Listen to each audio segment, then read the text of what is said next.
Silakan duduk Bapak Ibu saudara-saudara yang kekasih.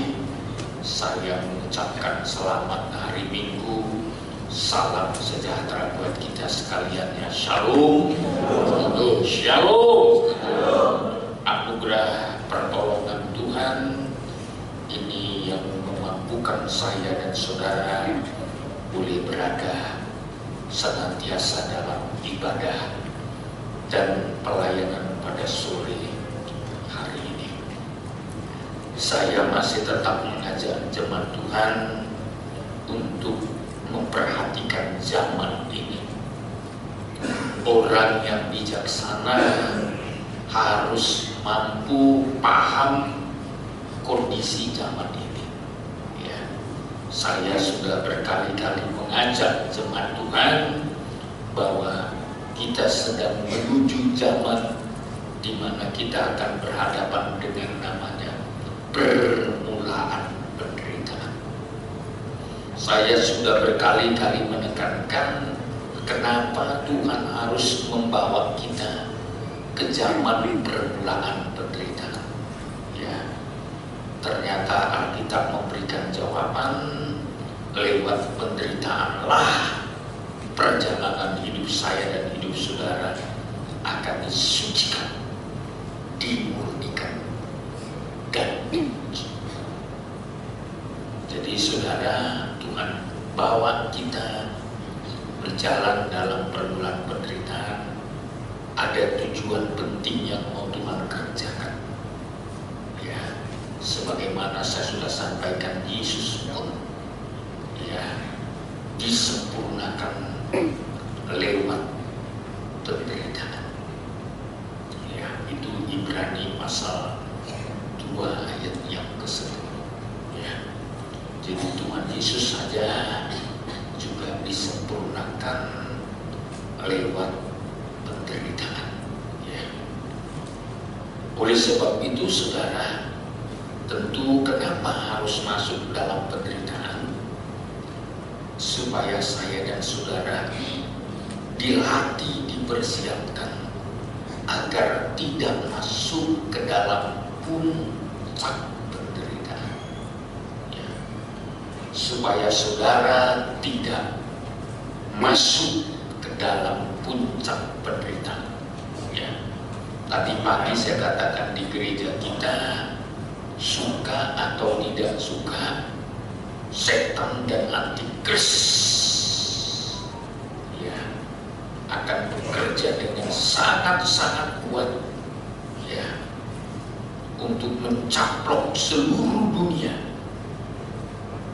dengan 3 hal ya: masuk dalam satu sistem ekonomi, masuk dalam satu sistem pemerintahan, masuk dalam satu sistem ibadah atau agama. Setan nanti akan mencaplok melalui antikris. Sistem ekonomi satu, ya. Jadi nanti ekonomi global itu ya, sistemnya satu. Ya. Maka dalam Wahyu 13 menjual dan membeli itu harus ada cap 6. Juga satu pemerintahan dunia ya.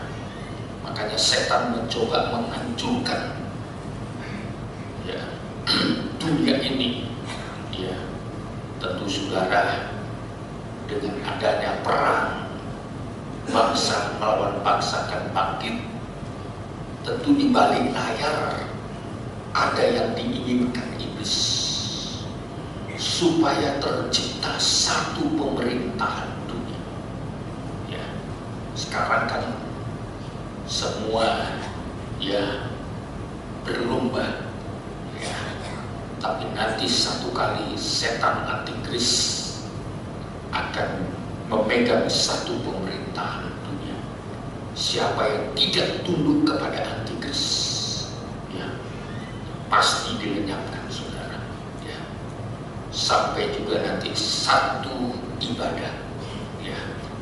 Jadi nanti semua keyakinan dunia diarahkan kepada satu, ya. Dan yang nantinya hanya yang bisa disembah hanya antikris, ya. Saudara, dia akan duduk di bait Allah dan minta disembah sebagai Allah. Ini akan terjadi, namun gereja Tuhan tidak boleh masuk ke situ. Ya, kalau kita masuk ke situ kita tidak akan selamat. Maka tidak heran saudara, Tuhan akan mempercepat kedatangannya. Ya, itu kitab Matius 24 ayat 22. Tuhan akan mempercepat kedatangannya. Ya. Coba ayat 22. Ayat 22. Dan sekiranya waktunya tidak dipersingkat, Ya, maka dari segala yang hidup tidak akan ada yang selamat. ya. Akan tetapi oleh karena orang-orang pilihan, waktu itu akan dipersingkat. Ya. Jadi Tuhan percepat kedatangannya. Ya. Dan saudara, ya, kedatangan Tuhan harus dipercepat supaya jangan ada di antara kita yang tidak selamat. Ya. Supaya jangan ada di antara kita yang tertinggal. Ya. Oleh sebab itu, supaya cepat kedatangan Tuhan, gereja harus siap sedia. Ya. Gereja harus sungguh-sungguh menjadi gereja yang dikuduskan, ya. Gereja yang dimurnikan, gereja yang sudah diuji, ya, baru disebut sempurna. Ya. Jadi Tuhan akan mempercepat kedatangannya kalau kita sudah siap. Kalau belum siap, tetap Tuhan ulur waktu sampai batas kesabarannya. Maka 2 Petrus pasal 3, kalau saudara lihat dalam 2 Petrus pasal 3, hal ini dinyatakan oleh Petrus untuk memperingatkan kita semua. 2 Petrus pasal yang ketiga. Coba ya kita lihat saudaraku, ya, apa yang dikatakan Petrus. Coba kita lompat saja ayat 9. Ya. Ayat 9. Tuhan tidak lalai menepati janjinya, sekalipun ada orang yang menganggapnya sebagai kelalaian. Terus, tetapi ia sabar terhadap kamu, karena ia menghendaki supaya jangan ada yang binasa, melainkan supaya semua orang berbalik dan bertobat. iya. Jadi saudara, kenapa Tuhan masih sabar kepada kita? Supaya jangan ada orang yang binasa. Semua orang supaya sempat berbalik dan bertobat. Ya. Tapi kerinduan Tuhan, gereja harus segera siap sedia. Ya. Supaya cepat hari kedatangan Tuhan. Karena yang mau dijemput yang siap sedia. Jadi kalau kita mengulur-ulur waktu untuk siap sedia, makin lambat kedatangan Tuhan. Dan kalau makin lambat, maka diingatkan firman Tuhan, segala yang hidup tidak akan ada yang selamat.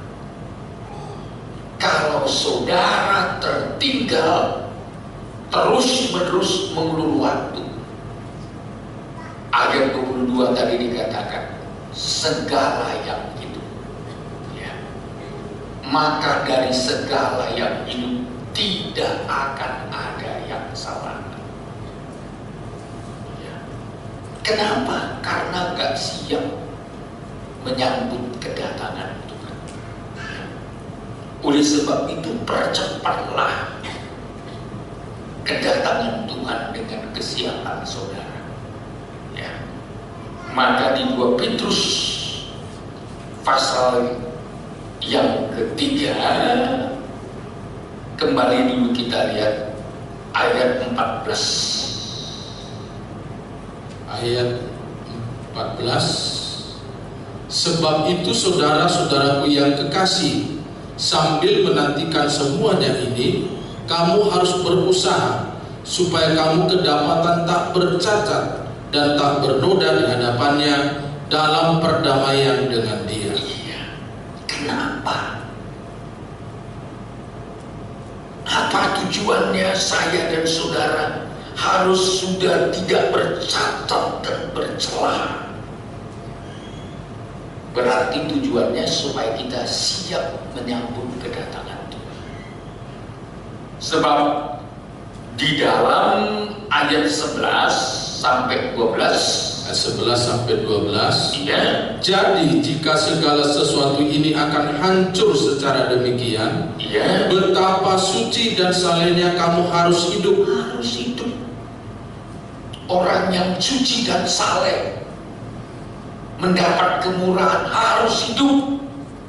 Siapa mereka? Ayat 12. Yaitu kamu yang menantikan dan mempercepat kedatangan hari Allah. Ya, kalau kita suci dan saleh, kitalah yang mempercepat kedatangan Tuhan.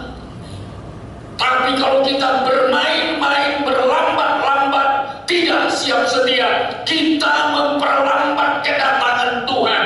Apabila Tuhan datang, semakin lambat Tuhan datang, semakin konyol.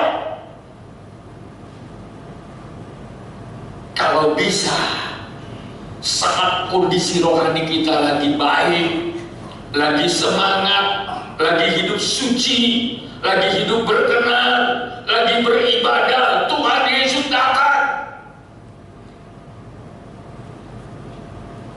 Jangan sampai Tuhan datang, keadaan rohani kita lagi merosot, tertinggal kita.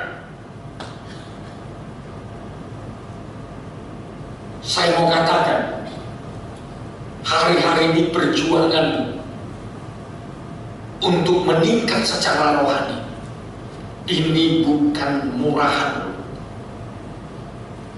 Untuk hidup suci dan saleh ini perjuangan, saudara.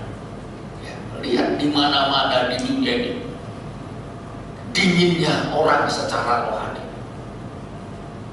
dingin beribadah. Kalau saudara masih semangat bergairah ikut Tuhan hari-hari ini, itu hanya karena pertolongan Tuhan. Sekarang ini lebih banyak orang yang dingin secara rohani di desa maupun di kota. Ya. Saya baru pulang dari Tarutung, saudara. Ya. Saya melihat jemaat penggembalaan Pak Simarmata di sana. Saya melihat mereka masih semangat, rohnya masih menyala, doanya, pujiannya, dengar firman-Nya. Tapi di tempat lain saya melihat terjadi kemerosotan yang amat fatal. Ibadah pun belum tentu dihargai.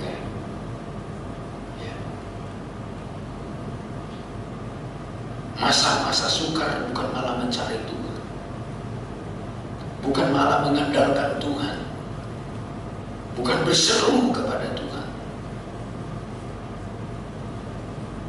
Ini satu hal yang sangat mengerikan apabila terus-menerus seperti itu. Terlalu banyak nanti yang akan tertinggal. Maka Petrus berkata, yaitu kamu yang menantikan dan mempercepat kedatangan hari Allah. Makin suci, makin saleh kita dalam penyebutan kepada Tuhan, berarti kita makin mempercepat kedatangan Tuhan. Tapi kalau hari-hari ini, waduh, ya, ada banyak pelayanan ibadah,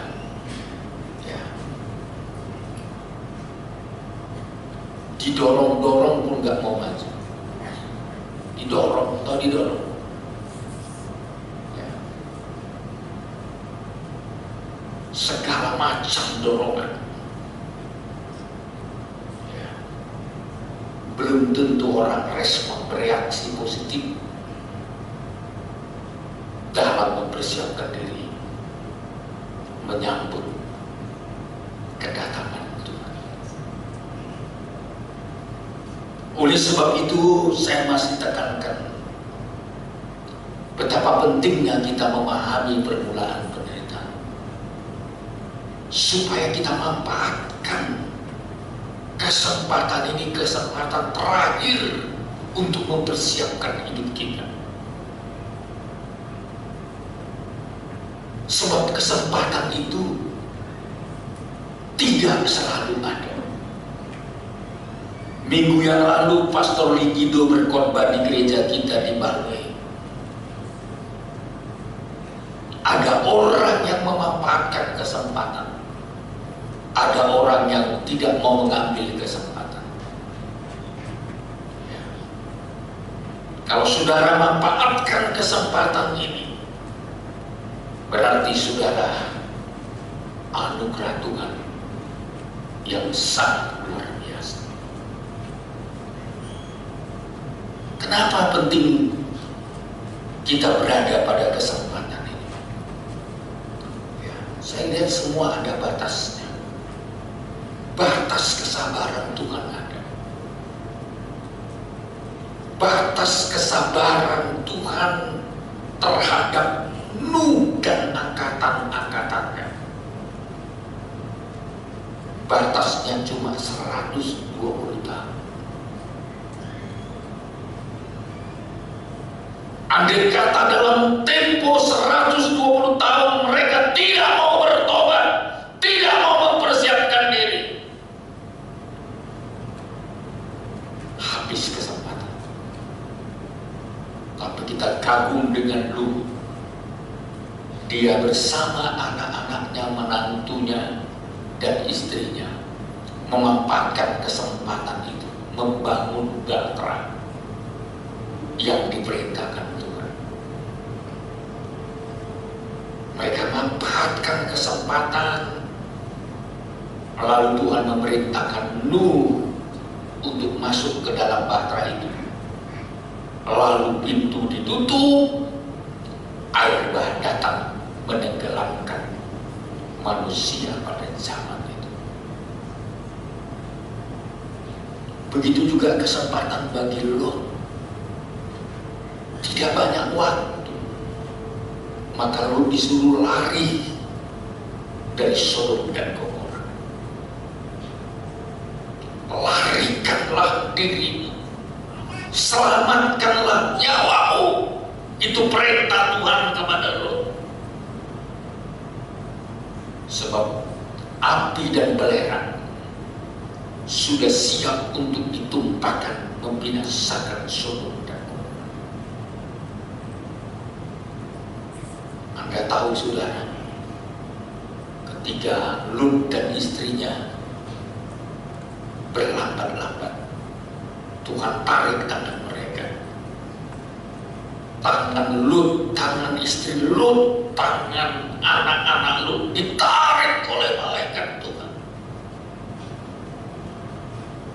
Tapi sayang sekali, Lot, istri Lot, dan anak-anak Lot tidak memanfaatkan kesempatan itu secara maksimum.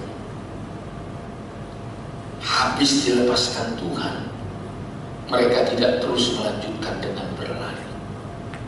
Apa yang terjadi saudara? Istri Lot menjadi tiang garam. Apa yang terjadi kepada Lot dan anak-anak Lot? Memang mereka selamat dari api dan belerang yang membakar Sodom. Tapi sayang saudara, mereka tidak sampai kepada puncak yang ditunjukkan Tuhan. Mereka memilih tempat untuk mereka. Akhirnya apa? Lot dan anak-anak Lot hidup dalam gua.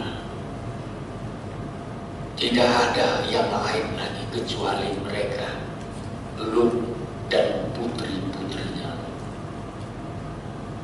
Akhirnya terjadi kekhawatiran terhadap putri Lut.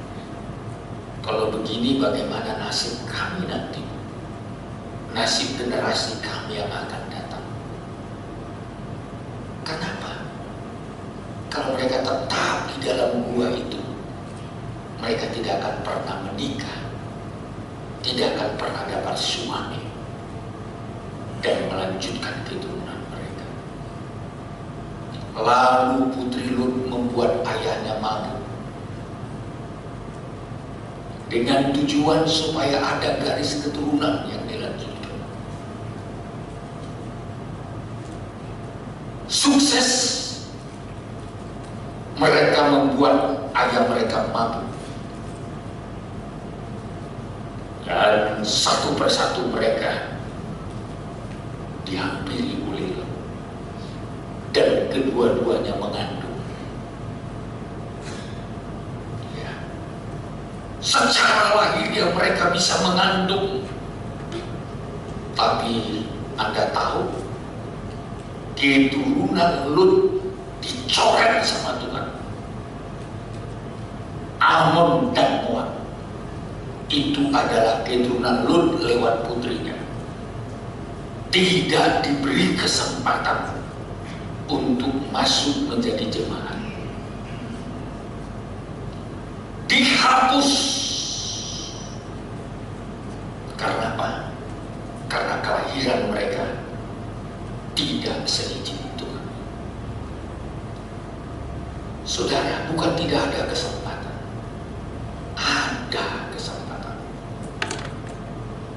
Maka kalau sore hari ini saudara dan saya masih diberi Tuhan kesempatan, tangkap kesempatan ini. Pergunakan waktu ini.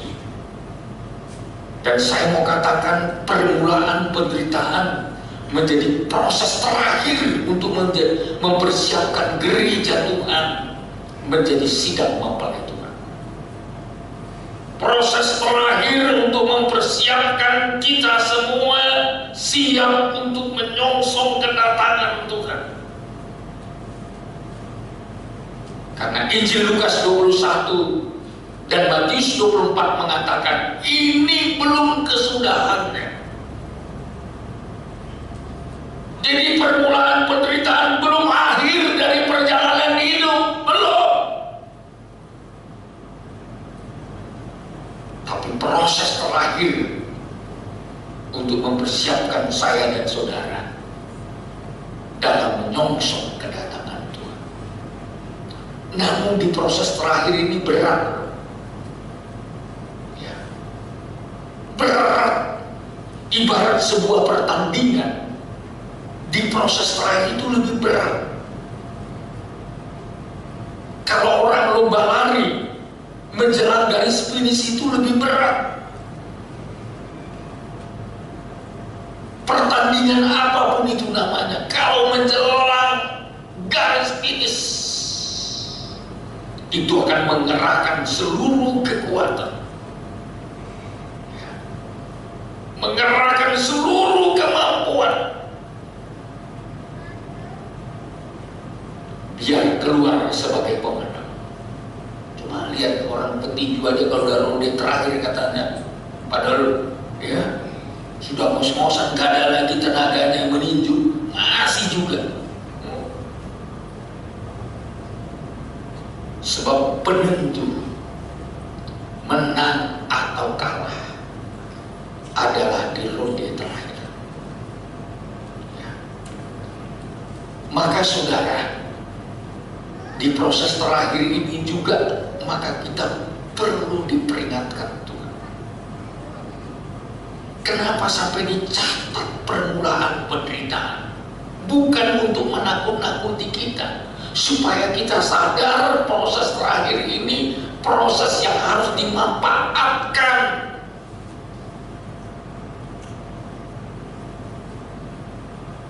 Ternyata di permulaan penderitaan yang paling berat akan kita hadapi adalah penyesatan. Itu ayat 4 Matius pasal 24 ayat 4 ya. Ayat 4 dari ayat 3 dulu Pak. Dari ayat 3 ya. Ketika Yesus duduk di atas bukit Zaitun, datanglah murid-muridnya kepadanya untuk bercakap-cakap sendirian dengan dia. Terus kata mereka, katakanlah kepada kami, bila manakah itu akan terjadi? Bila manakah hal itu terjadi? Akan terjadi. Terus, dan apakah tanda kedatanganmu? Apa tanda kedatanganmu? Terus, dan tanda kesudahan dunia? Ya, jadi murid-murid tanya sama gurunya, sama Tuhan, apa tanda kedatanganmu? Tanda kesudahan dunia. Lalu dijawab ayat 4. Jawab Yesus kepada mereka, waspadalah supaya jangan ada orang yang menyesatkan kamu.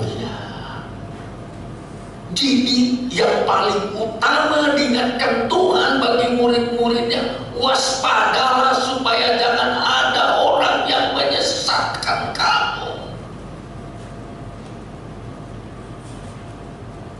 Jadi hal utama, tanda-tanda kedatangan Tuhan sudah dekat, kesudahan dunia sudah dekat, ternyata penyesatan. Penyesatan. Ya. Saya memberikan bagiannya, pertama penyesatan, yang kedua perang, ya. Yang ketiga gempa bumi, penyakit sampar dan kelaparan, yang keempat aniaya. Itu urutannya. Ya. Jadi penyesatan adalah persoalan pertama. Kenapa harus penyesatan? Ya. Karena pada akhir zaman ini setan betul-betul menunjukkan caranya untuk membawa manusia dibelokkan, dihancurkan hidupnya melalui penyesatan. Ya. Kenapa saudara? Ya, karena penyesatan adalah alat iblis untuk membelokkan manusia supaya bisa dia kuasai dan dia kendalikan. Selama Anda masih berkenan, berkomitmen, lurus, tidak terbelokkan, Anda tidak akan pernah dikuasai setan. Coba selama saudara setia ikut Tuhan lewat firman, setan gak berkutik. Setan tidak berdaya untuk menguasai hidup kita. Maka alat yang paling canggih dipakai setan untuk menghancurkan kita, hidup kita, nikah kita, pekerjaan kita, kita disesatkan. Maka dalam Wahyu pasal yang ke-13, alat setan untuk menyesatkan kita 2 poin. Yang pertama lewat ajaran setan, melalui nabi-nabi palsu. Yang kedua melalui mujizat-mujizat dan tanda-tanda. Dan setan akan muncul melalui nabi palsu, melalui antikris dengan sebutan binatang. Itu Wahyu pasal yang ke-13 ayat 11. Coba ayat 11. Ayat 11. Dan aku melihat seekor binatang lain keluar dari dalam bumi. Dari mana? Dari dalam bumi. Dari dalam bumi, saudara. Ini bukan dari surga ya. Dari bumi, saudara. Jadi nabi palsu antikris itu sebenarnya antek-anteknya iblis. Khusus nabi palsu keluar dari bumi. Ya. Kalau nanti antikris digambarkan dari laut, binatang yang keluar dari dalam laut, itu bicara lautan manusia. Dari banyaknya manusia muncul antikris. Tapi kalau nabi palsu dari bumi, ya. Terus dan bertanduk dua terus sama seperti anak domba. Iya, meniru-niru Tuhan. Namanya nabi palsu, saudara. Dari luar kelihatan seperti domba, ya, tapi sebenarnya dia bukan domba. Maka ada istilah firman Tuhan, serigala berbulu